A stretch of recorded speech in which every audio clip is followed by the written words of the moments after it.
Hello and welcome.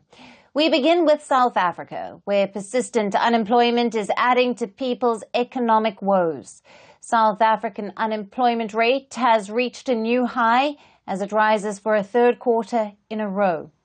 The unemployment rate hit 33.5% in the second quarter of 2024, up by 0.6 percentage points from the previous quarter. Unemployment is now at its highest since the government repealed COVID-19 rules in the second quarter of 2022. Though it does remain below the record high of 35.3% in 2021 during the coronavirus pandemic.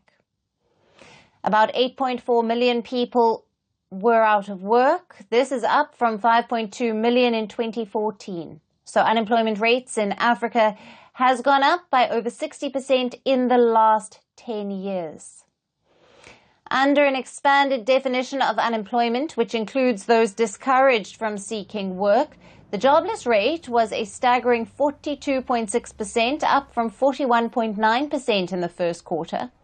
Authorities say the highest number of jobs lost was in trade and agriculture, and the hotel and restaurant sector was the biggest contributor to joblessness in trade. South Africa has not just the highest unemployment rate in Africa, but in the world. It is followed by Tuvalu, Djibouti, Equatorial Guinea, and Botswana. Unemployment was also one of the key voter concerns in the May general election, where the African National Congress lost its 3-decade-long majority. The African National Congress and Democratic Alliance coalition government, now in power, said lowering the unemployment rate is a priority. Now, last month, laying out the government's priorities for the next 5 years, President Cyril Ramaphosa said small businesses and informal sector held the greatest potential for job creation. The Ramaphosa government says it has put boosting the country's sluggish economy on top of the agenda. In South Africa's powerhouse city of Johannesburg, Mayor Kabelo Gwamanda resigned after 15 months in charge. Residents in South Africa's wealthiest city have also been getting increasingly angry over the collapse of public services, financial woes, and years of political gridlock. The city has been run by 8 mayors since 2019 and has been struggling to balance its budget. The difficulty to find jobs has fueled protests in South Africa in the past. It has also triggered an anti-foreigner sentiment. Young people in particular have been lamenting the lack of prospects in what is usually regarded as Africa's most industrialized economy. Unemployment is the biggest challenge that the Ramaphosa-led coalition government stares at, but how could it tackle this crisis? Now, for more on this, we have with us Patrick Bond, a political economist and distinguished professor at the University of Johannesburg. He is joining us live from Johannesburg now. Welcome to First Post. Oh, it's good to be back with you, Alyson. Thanks. Now, unemployment is at 33.5%. This is a rise of 0.6% from the previous quarter.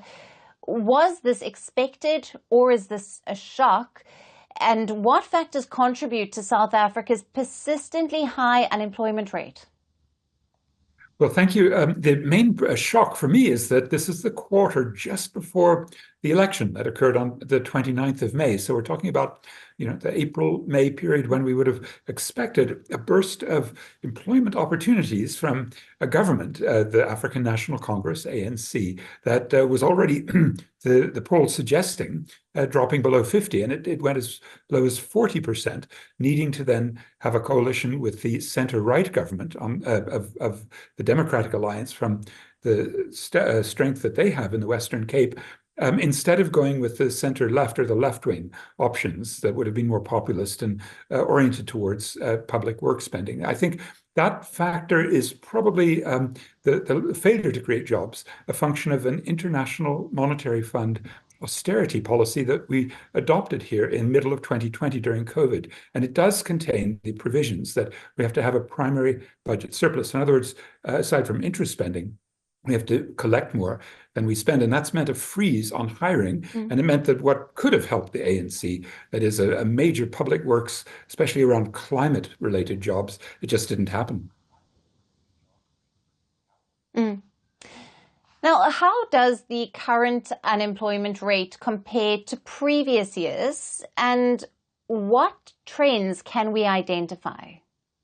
But, as you said in your intro, we're below the very highest level, which was during the lockdowns during COVID. And I think the crucial comparison would have been to maybe the very low point in the post-apartheid era, 1995.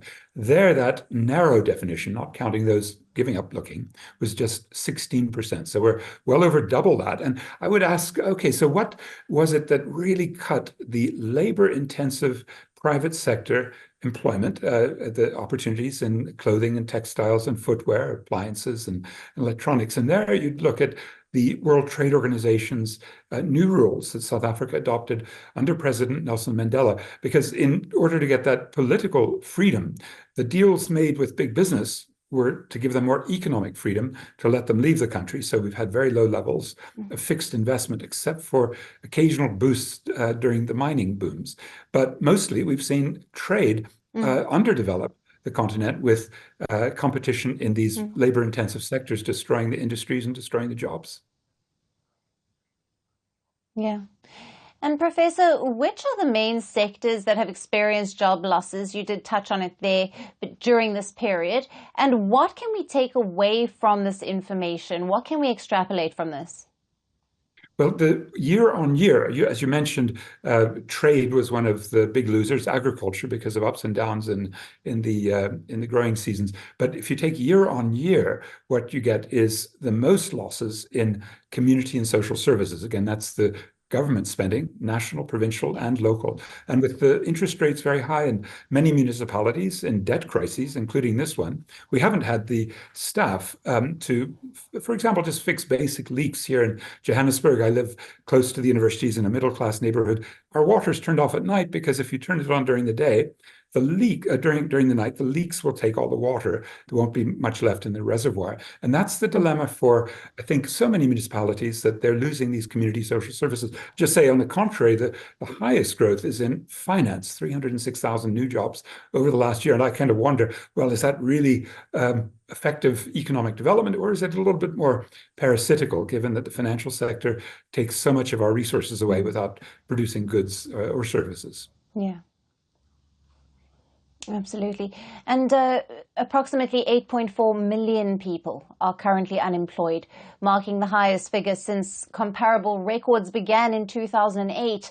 So this, of course, poses a big challenge to the Government of National Unity. What strategies or policies could address the unemployment challenge effectively? Well, they have such low investment rates. The private sector is taking money abroad. That's become, in the second quarter, as the nervousness about the new government was at its peak, a very, very high outflow of profits and dividends instead of reinvestment. So maybe exchange controls would deal with that. But the crucial one is to prepare us for another terrible, let's say, set of extreme weather.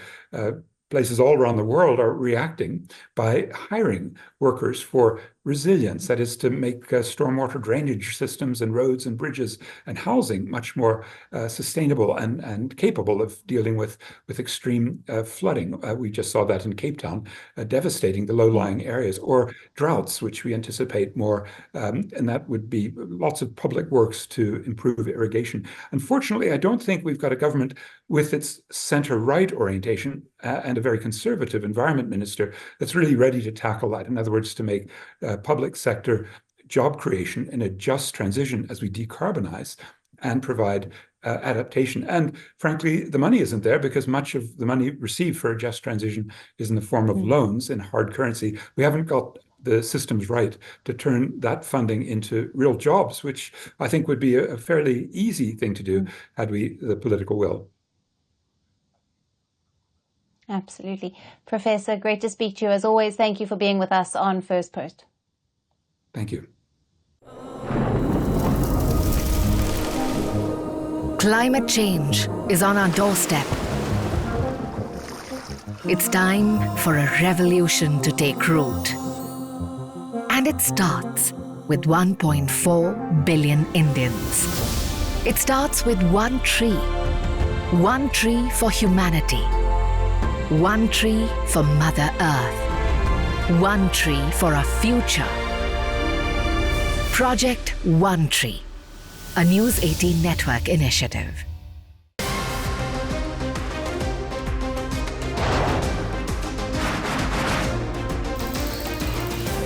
On the show today, the T20 World Cup bandwagon has moved across to the West Indies. What can you expect from this? Hello, I'm Alyson, coming to you from Durban, South Africa. Today we have a special show. Start with a report on India's shifting nuclear posture. The first time since India officially became a nuclear power. Hello and welcome to Firstpost America. I'm Aaron Ham, coming to you live from the nation's capital, Washington, D.C.